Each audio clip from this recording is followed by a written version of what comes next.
Graypenner was on page 120th of Clive Cussler's new novel when he heard his wife's car finally pull into the garage. He touched his Fitbit and saw the time. 2017. He winced.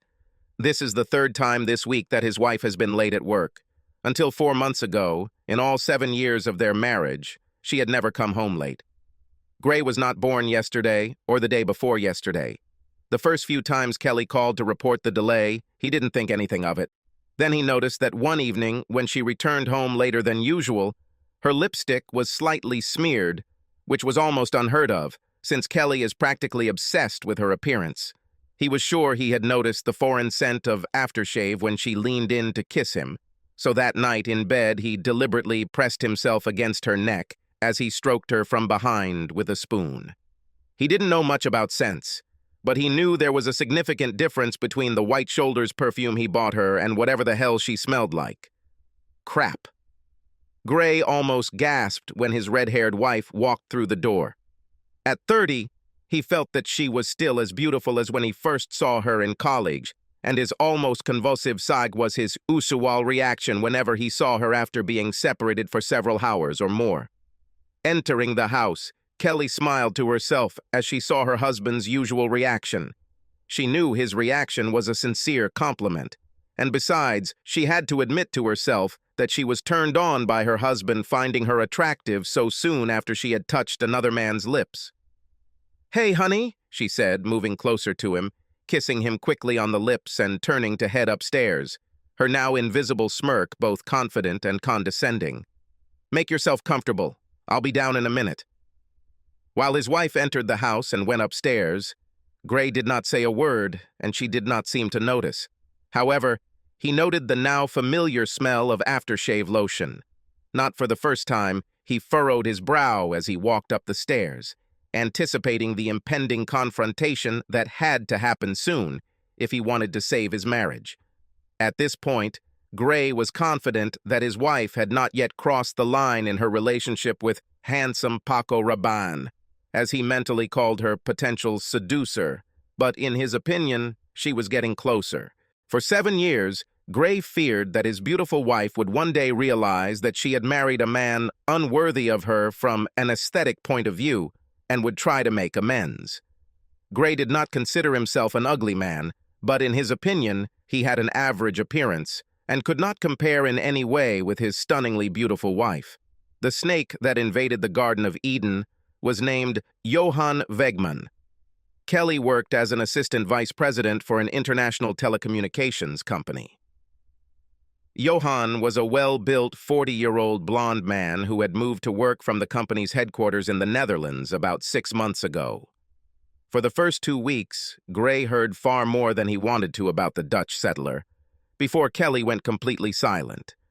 Gray became suspicious. "Hey, is that new Dutch guy still working in your office?" Gray asked over dinner one night as Kelly talked about her day. "Yes.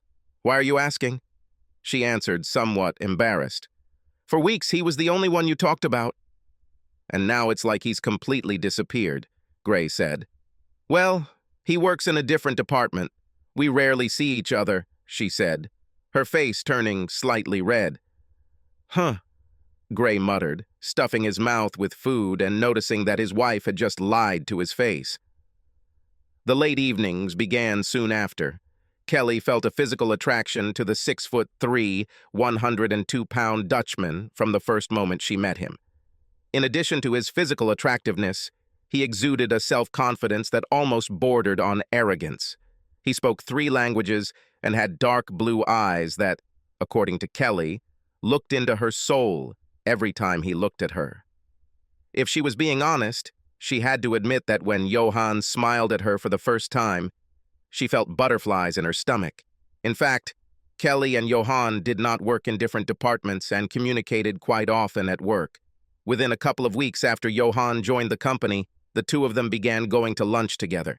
Kelly loved her husband and did not even think about the fact that she and Johann were starting a relationship. Johann, for his part, was well aware that his relationship with Kelly was developing because he gently pushed her to do so. Johann knew that this woman was married, but he believed that she would let him know if he went too far. In his country, extramarital affairs were not anathema. 2 weeks later, they were working on a project that they didn't finish by the end of the day. Johan suggested that they start the project again in the morning or just spend a little extra time in the evening in the office. Her smile told him everything he wanted to know. She quickly called Gray at his office and said that she would be late for a couple of hours. He noted to himself that this was the first time she had been late in all the years of work in the company. But since he also had to be late at work sometimes, he did not complain and said that he would cook dinner that evening. She admired how attentive he was. They left the office at 7 o'clock, although they finished work at about 6:30. Both kept track of time. Working, or rather staying up late, became a habit for the couple, who initially spent their time talking. Then it turned into touching, hugging, and kissing. Kelly was well aware that she was teetering on the edge of a slippery slope, but she liked that she had a husband and a boyfriend. In fact, she was so caught up in her feelings that she either didn't notice or didn't care that her husband noticed. After graduating from college, Gray got a good position with a good salary at a small local telecommunications firm. Kelly, who had the same education as Gray, began working in a less senior position at an international firm. They planned not to have children until they were 30. It was also soon decided that Kelly would be the first to return to online college to earn an MBA and advance within her company. After she gets her master's degree, it will be Gray's turn so that he too can advance in his career. Kelly completed her master's degree in 4 years and soon received a promotion that put her salary and position in the company above her husband's. He was very proud of his wife and was pleased that their career plan was working. Carried away by her own financial and personal success, Kelly lost sight of their overall marital plan. When it was Gray's turn to get a master's degree, she said they should instead use the money to buy a house in which to raise their children. Gray was unhappy that his dreams didn't come first, but had to admit that buying a house for their future family was a good idea. He could always go back to college in a couple of years, she reminded him. Kelly always had something serious in mind for the couple to spend their money on, rather than Gray's MBA. He didn't want to seem selfish, so he always agreed with his wife's wishes. Kelly's ego really liked the fact that she was the main breadwinner of the family and that she had the biggest job of the couple. She began to perceive herself as the more equal among two equal partners. Kelly had butterflies in her stomach as she walked down the stairs. She loves her husband, but she needs Johan. She needs to feel him inside her. She needs to spend nights with him. She needs to cuddle with him after sex. But she could not cheat on her husband and must first tell him about it so that it does not become cheating. She knew that he loved her as much as she loved him, and that he would give her this one weekend, this license to have sex on the side. He never refused her anything. Dinner. In the microwave. You just need to turn it on for a minute, Gray said as Kelly appeared downstairs. Thanks, babe. I'll bring everything now. Can we talk? She asked. Gray looked up from his book. Dirk Pitt. We'll have to wait? Gray realized that Kelly had something important to say. Did this have anything to do with what he wanted to talk to her about soon? I want a free pass this weekend, Gray, Kelly said hesitantly but clearly. Gray froze in his place on the couch. His brain began to work intermittently. He hoped he didn't look as dazed as he felt. He felt like his insides wanted to burst out. Sorry? He asked, realizing that he had actually heard his wife correctly. I need to spend the whole weekend with Johan Wegman, she replied. We have feelings that need to be tested. Once. Only one. I love you, Gray. Not him. And after this weekend I will come back to you and spend the rest of my life showing you how much I love you. Gray felt even more nauseous as he realized that Kelly had ruined their marriage with her question. However, he decided that this tragedy needed to be played out to the end. What if after this weekend you decide that once is not enough? What if you decide you need him for more than one weekend? If you decide that you need him more than me? It will not happen. I promise, she said quickly. Is it true? And how can you promise such a thing? 12 years ago you already promised me. You swore that you would leave everyone else for me. and now you are going to easily break that promise." She blushed again and began to look anywhere but directly at him. "I need this, Gray, and I know you love me enough to give it to me," she whispered. "To be clear, Kelly, you don't need it, but you definitely want it, and you're hoping I'll be stupid enough to give it to you." "This will not happen," he said again. "But you are not my property, so if you really want to, you can do it. Just remember that for every action, there is an equal reaction." "Thank you, Gray." "I'm glad you understand," Kelly said. "No, baby, don't try to pretend that you misunderstood me. I just told you to do what you think is right, and then I will do what I have to do," he said. "As you say," she replied. When Gray walked through the door the next evening, Kelly was sitting at the kitchen table drinking coffee. As he entered, he noticed a small bag standing near the door. "She's definitely dressed for the evening," he thought, noticing that she was wearing one of her sexiest dresses, a cornflower blue, mid-thigh length one that showed off a fair amount of cleavage. "You seem pretty confident in yourself," Gray said, putting his keys and wallet on the shelf. She smiled flirtatiously. "I am confident in my beloved husband," she said quietly. He raised an eyebrow. "Now kiss me goodbye and have a good weekend." "Don't sulk," she said. Gray wanted to grab her arms and shake her until her head fell off. Instead, he gave her his saddest smile and shook his head.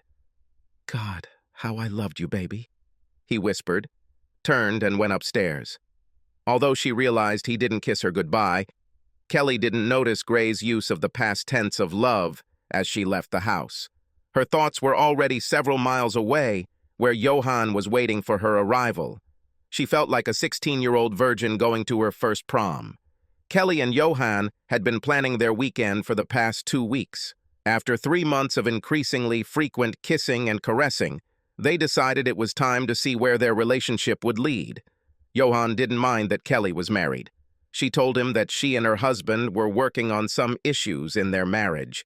She met Johan in the hotel lobby, and they checked in as Mr. and Mrs. Johan Wegman.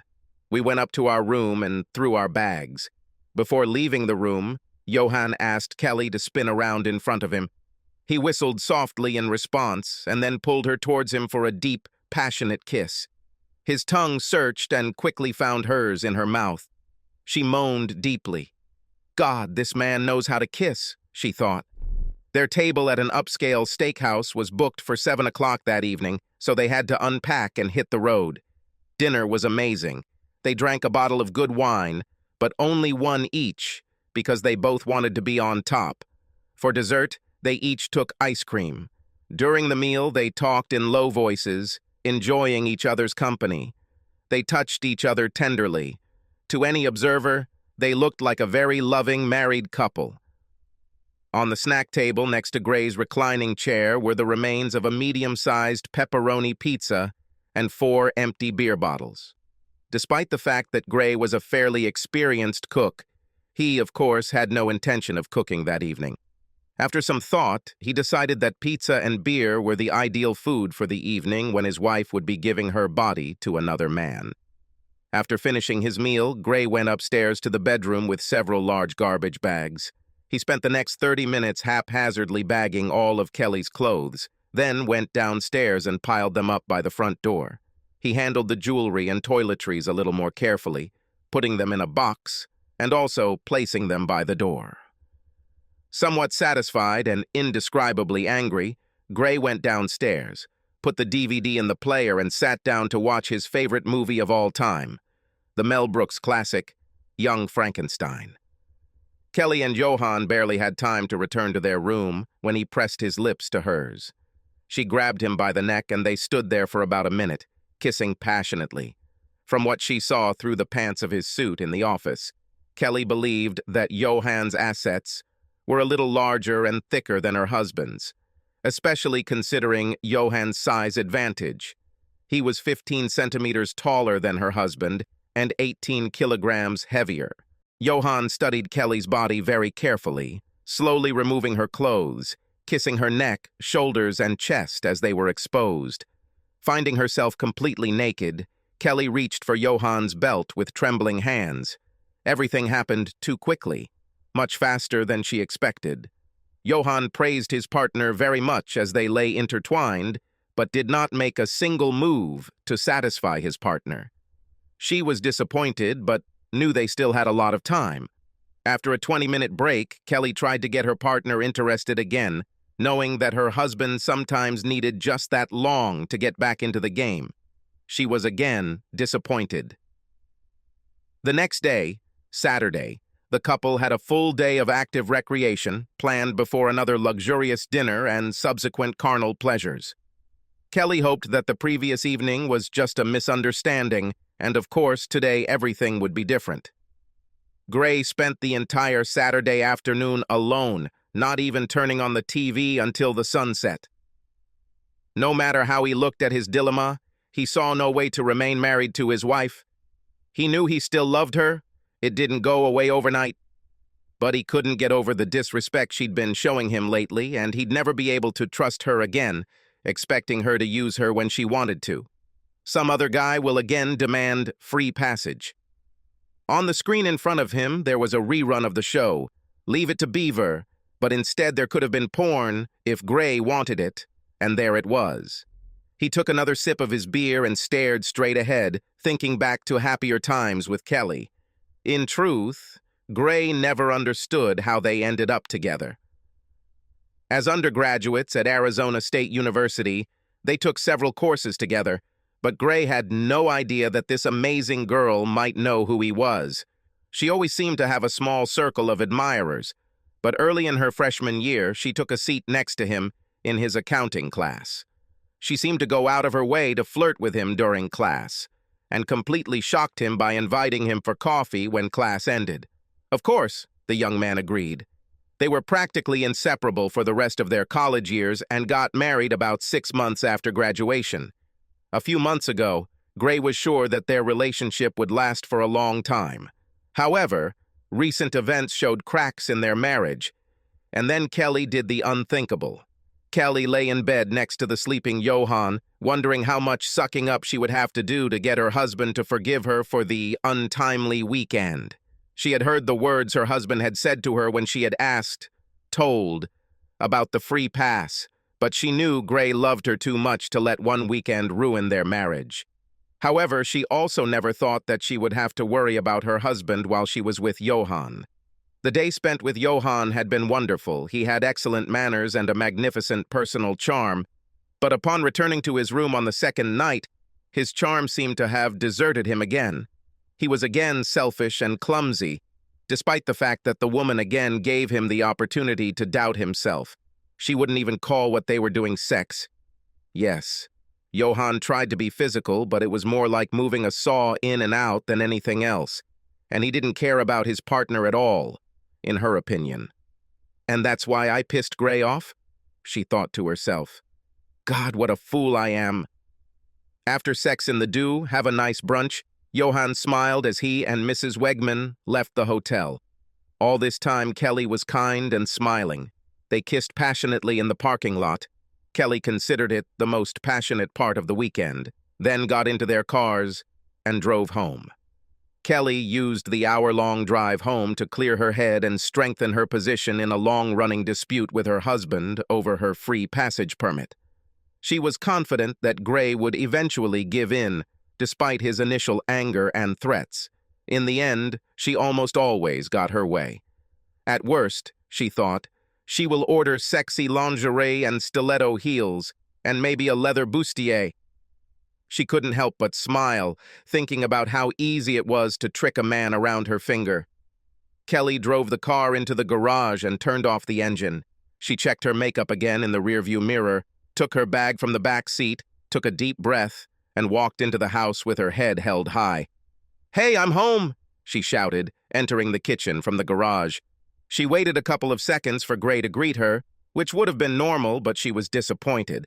She heard the big screen on in the living room and went in, irritated by what she thought was her husband's childish behavior. Gray sat in his reclining chair, watching a baseball game. Looking up from the screen for a second, he nodded towards his wife, not paying attention to her. Needless to say, she was unhappy. "Is this how you plan to play this out?" "Okay."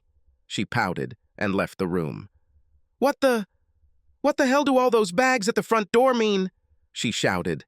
When Gray didn't answer, Kelly walked over and opened the package. He heard her gasp, then heard more bags being opened. "Damn it. It's not funny, Gray." "What the hell are you doing?" she shouted. "To make it easier for you to move out when I give you the divorce papers," he answered, surprising her by silently approaching her almost closely. "No divorce. There will be no divorce, you idiot," she said. "We talked about this. This is just one weekend. One. We've been married for 12 years. You can give me one weekend. First of all, we didn't talk. It was you who spoke, and I listened. You told me that you take permission to have sex on the side.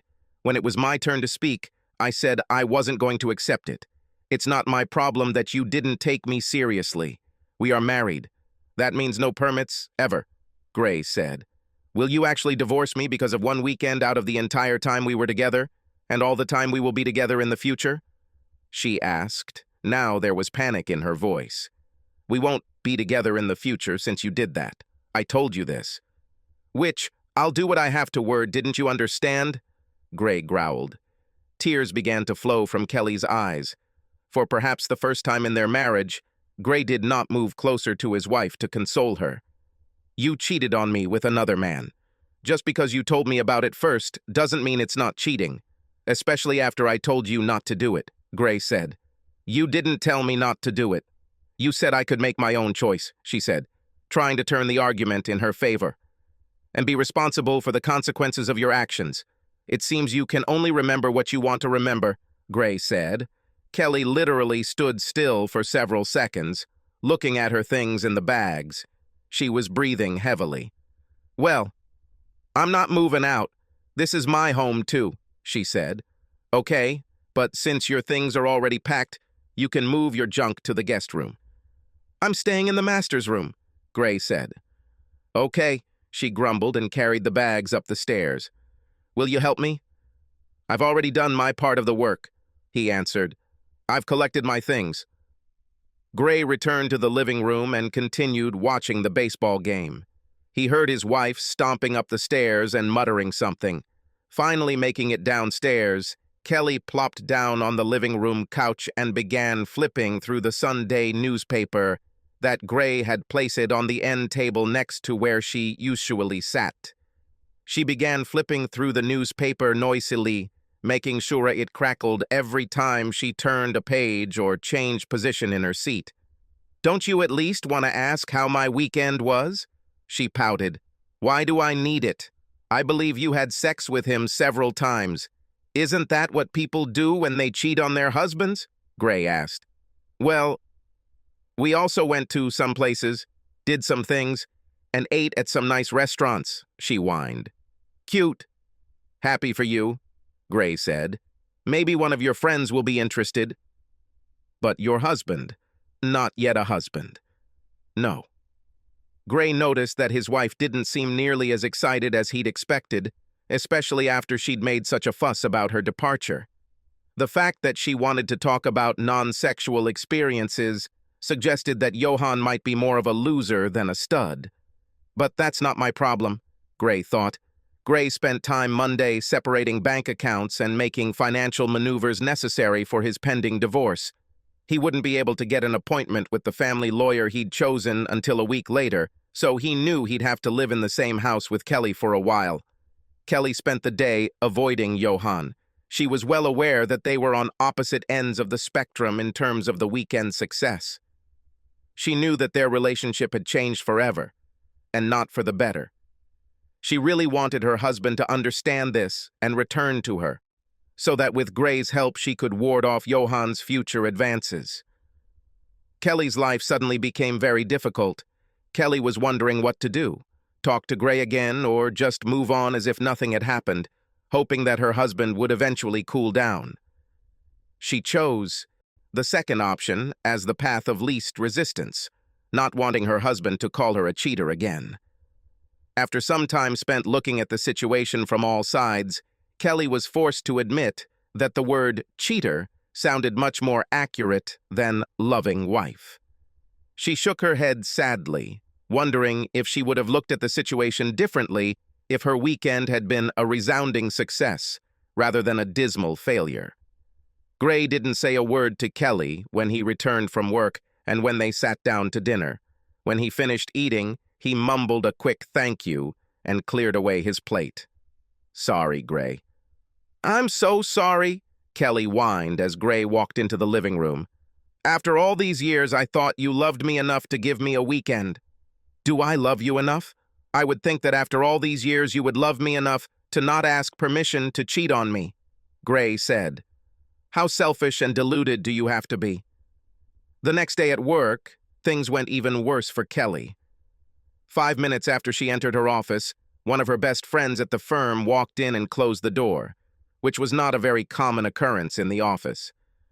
"Please tell me you didn't spend the weekend with the Dutch Thor," Emma LaSalle asked in a half-whisper, even though the door was closed. Kelly's eyes opened wide. "Was he bragging?" "No, no, no," she croaked, her face contorted with shame and anger. "I suppose if it doesn't come from you, it does from him," Emma said, "but I didn't hear it from him. I heard several girls whispering about it in the break room while I was drinking coffee. If they are whispering at 8 in the morning, then by noon, the whole office will be talking about it. Now this can no longer be hidden." Kelly put her head in her hands. Emma watched as tears fell onto her desk. "Yes, you have become that special one that all women hate, and every guy now wants to get his piece. Well, was it good?" she asked, raising her eyebrows. "This is the biggest problem. Did not have. I made my husband very angry, and for—" "What?" she asked. "Johan is big, handsome, charming, and an absolute dummy in bed. He's barely bigger than Gray, and in bed he's not even half the man he is, but he considers himself God's gift to women." Emma's shocked look turned into one of concern. "So, how much time and apologies does it take to win back your husband's affection?" Emma asked, without the slightest hint of a smile. "I wish it were that simple," Kelly replied. "Gray constantly talks about divorce. 7 years together, and he keeps talking about divorce, directly. No, I'll think about it. No consultations, nothing. I thought he would just be angry, but he is beside himself with rage. I've never seen him so reckless. But I warned him. Yes, but if he didn't approve of it, your warning means nothing. You're a smart woman and you really can't deny that you knew how this could end," Emma said. Coincidentally, Gray said almost the same words to Kelly 2 weeks later when she called in tears after being served divorce papers at the office. "You told me I could have sex with him." "He said I could," she sobbed into the phone. "No, I told you that this is your choice, but it will have consequences. You got what you wanted, and obviously, it didn't matter what I wanted," Gray said. A few weeks later, Gray received a call from his father-in-law and mother-in-law asking him to talk to their daughter and think about reconciliation. Gray loved his relatives and always got along well with them, so he tried to gently disappoint them. "She says she made a mistake, and you don't want to talk to her. You don't let her explain everything," his father-in-law harshly accused. "You're above this, Gray. Did she make a mistake? Did she really call it that?" Gray said this with more than slight irony in his voice. "Well, she never actually told us what the mistake was, but after 7 years, don't you think you should show her some courtesy?" said Ken Clayton. "She didn't tell you the whole story, Ken." "I wouldn't call it a mistake that she gave herself permission to have weekend sex with a coworker.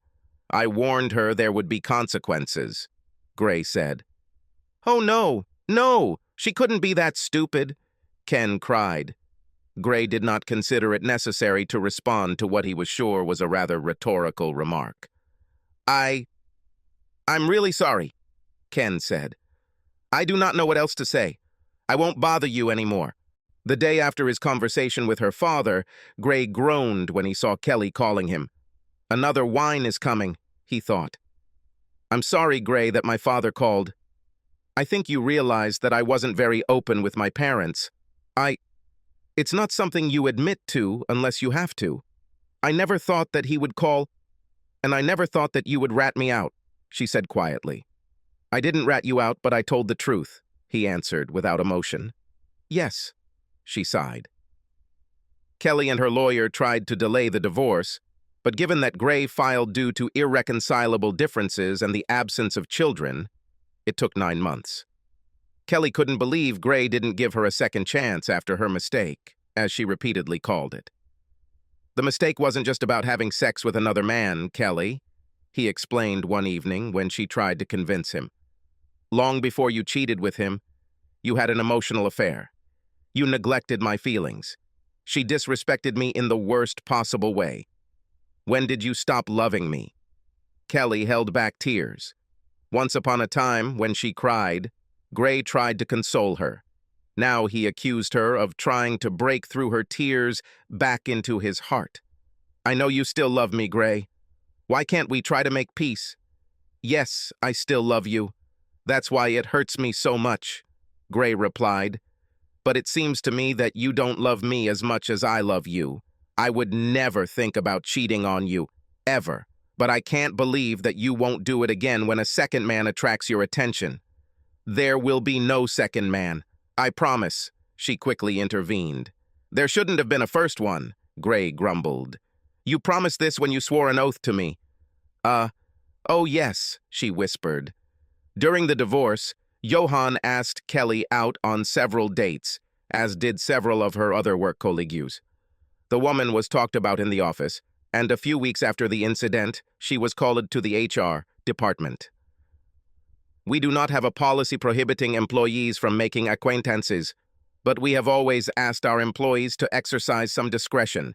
If half the male employees are talking about how you spent the weekend, playing family with Johan Wegman, and half the female employees are talking about who's next on your list, that's not a good situation. If the fuss doesn't subside, you may be asked to move to another office. I've been told that Maine is very beautiful this time of year, the HR director said. A day later, Johan again found himself in Kelly's face and asked the woman on a date. After the HR director's warning, she was not in the mood. Well, baby, your husband is divorcing you. We won't even need to leave town for the weekend, Johan said. Don't you understand the hints? She snapped. I ruined my marriage for mediocre sex that I just wanted. Mediocre sex. I was such an idiot. Now go away, Kelly screamed. 2 weeks later, Kelly agreed to move to North Carolina. By the time she left, everyone in the company knew that Johan was not the stud he thought he was. A month later, Johan transferred again to the Amsterdam office. He is handsome, fit, and every Saturday morning he walks through the aisles of the grocery store as if he were sluggish, as she noticed from a couple of meters away. He never seemed to notice her, which was the norm in her life. Margaret Scanlon, known to her close friends as Peggy, worked as a 5th-grade teacher at a local elementary school. Her appearance was average. Her physique, as she considered it, was average, which meant she had nothing to attract a handsome, obviously lonely man.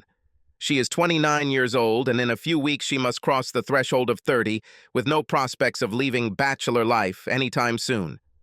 Peggy wondered how a man as attractive as him could still be single. He looks to be about 30.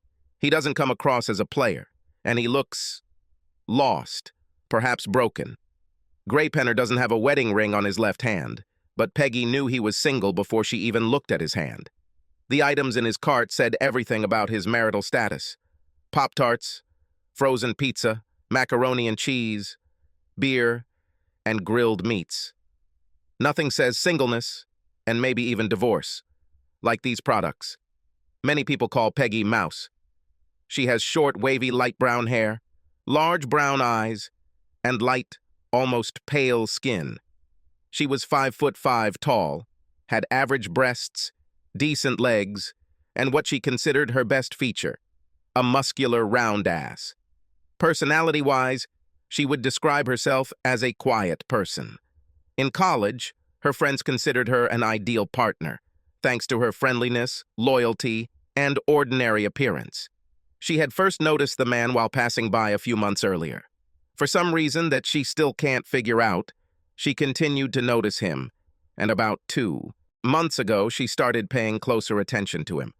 Although it was completely out of character for her, she considered introducing herself to him. If only, "I know this may seem a little cavalier, but I am Peggy Scanlon. Would you like to have a cup of coffee with me?" Peggy asked a few weeks later, approaching the man. Gray stepped back and looked closely at the woman who had just verbally addressed him. Sure, she wasn't stunning like Kelly, and not many people were, but there was something about her look that made him agree. Something in her eyes made him want to know more about this mysterious woman. For the first time in the last 2 years, he treated a woman in more than just a friendly manner. "Yes, I think that would be great," Gray answered readily. Peggy Scanlon was an open book. Moreover, it was easy to read. In her 29 years, she hadn't dated often, and never seriously. She seemed smart and well-read, and he listened carefully as she talked about her past. Having finished her story, she sat silently and waited for him to tell about his past. She looked carefully into his eyes and decided that he was single because he was divorced. There was pain in his eyes that only someone who was deeply wounded could know. She watched him think. She saw that he was trying to figure out exactly how much he should tell about himself, and he told almost his entire story, while she sat in tense attention. When he finished, they both sat in silence. He sighed heavily and looked at the woman as if the whole weight of the world had been lifted from his shoulders. "Sorry for dumping all this on you," he said, looking up. "You are the first person I told the whole story to. They told me that I have such an influence on people. I'm also pretty good with small children and dogs," the woman said. Gray chuckled. He felt very comfortable with this stranger, almost like he did with Kelly before they went their separate ways. Gray made a date for the following Friday evening. On their third date, they had sex for the first time. Peggy tried to hold out longer, but turned out to be the weaker partner. There was something incredibly sexy about Gray's calm, reserved demeanor that she couldn't resist, even though he never made any overt sexual maneuvers. After a pleasant dinner at a Hungarian restaurant, Gray invited Peggy to his apartment for coffee and alcohol. At first, they sat next to each other in a love seat in the living room, and then Peggy leaned towards Gray and pressed her lips to his. 10 minutes later, they were lying naked in Gray's bedroom. Over the next hour, he tenderly made love to the woman. He noted to himself that for the first time after the divorce, he was making love with someone. In other cases, sex was just sex. During classes, he always kissed a woman. What? She muttered, clinging to him after they finished. Silence. "We'll have plenty of time to talk later. What are you doing in the next few decades?" he remarked. Peggy smiled tiredly at him, and he pressed his lips to hers. A woman who was a bridesmaid 4 times finally found herself in the spotlight after a year. They subsequently had a couple of children, a boy 2 years after the wedding and a girl 2 years later. Unlike her predecessor, Peggy never forgot her vows. And although Gray will never know it, Kelly will never forget this lesson either. A few years after moving to North Carolina, she remarried and remained faithful to her second husband for 15 years until she caught him cheating. She admitted to herself that she finally understood all the pain that Gray had endured and wasted no time in divorcing her second husband. Kelly always took care of herself and still went to the gym regularly. At 50 years old, she was still an attractive woman, unmarried, alone, and approaching 50 years of age. This was something she never imagined, even in her wildest dreams. Her second husband was 10 years older than her. He had no children, and he did not want to have them with Kelly. Now it's too late. She laughed out loud, or rather barked. Gray wanted 2 children, she wanted 3. So, by this time, all 3 of the couple's children would already be in their teens. She and Gray would attend various school and community events, sports, music, parenting. Both high school and college graduations are just around the corner, followed by weddings and grandchildren. And all this was lost, for the sake of mediocre sex. What a dumbass she was. She shook her head sadly for what must have been the 1,000th time. A few months later, on the other side of the country, Gray and Peggy Penner, along with their 15-year-old son Reggie, sat in the gym of the local high school and watched their 18-year-old daughter Phyllis receive her diploma. Peggy squeezed her husband's hand, and they exchanged glances with happy tears in their eyes. Gray leaned over and gave his wife a quick peck on the lips, causing his son to wince in teenage embarrassment. "Well, that's enough, you two. Not here, and not now," he whined. The parents smiled at him, then at each other, and both raised their eyebrows.